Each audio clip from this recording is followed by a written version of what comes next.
ब्रह्म पिशाच की भयानक कहानी। एपिसोड 2, अनजानी साया। आरव ने सोचा था कि वह ब्रह्म पिशाच की उस रात से बच निकला है, पर हकीकत हमेशा वैसी नहीं होती जैसी हमें लगती है। उस छाया का पीछा अभी भी जारी था। Flashback from episode 1। आरव के पीछे उस अजीब साय का पीछा करते हुए दृश्य। अचानक वह ठोकर खाकर गिरता है और हाथ में एक फटी पुरानी किताब आ जाती है। आरव थकी हुई और कांपती हुई आवाज में, ये किताब यहाँ कहाँ से आई? आरव उस किताब के पन्ने पलटता है और किताब में खून से सने हाथों के निशान दिखते हैं। एक अजीबोगरीब मंत्र लिखा होता है जिसे वह पढ़ने की कोशिश करता है, लेकिन शब्द धुंधले हो जाते हैं और अंधेरा छा जाता है। ये कोई साधारण किताब नहीं थी, ये पिशाच के श्राप को मुक्त करने का माध्यम थी। लेकिन आरव को यह नहीं पता था कि इस किताब को छूने भर से वह खुद एक काले जादू की चपेट में आ चुका है। आरव की सांसें तेज हो जाती हैं, जैसे उसे महसूस हो कि उसके आसपास कोई और मौजूद है। आरव अपने घर लौट आता है, लेकिन वहां सन्नाटा और अजीब खौफ फैला हुआ होता है। उसकी माँ और बहन की आवाजें अचानक गायब हो जाती हैं और दीवारों पर अचानक से दरारें आ जाती हैं। आरव दरवाजे के पास खड़ा होकर, माँ, दीदी, तुम लोग कहाँ हो? घर के अंदर घुसते ही उसे महसूस होता है कि वह अकेला नहीं है।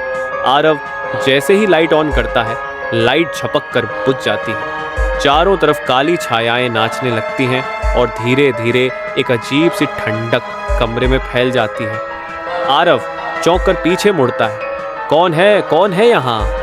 दीवार पर एक भयानक चेहरा उभरता है, ब्रह्म पिशाच का विकृत चेहरा। उसकी आंखों में क्रोध और भूख साफ दिखती है। ब्रह्म पिशाच, गहरी डरावनी आवाज में, तूने वो किताब छूकर बहुत बड़ी गलती कर दी। अब यह श्राप तुझसे कभी नहीं छूटेगा।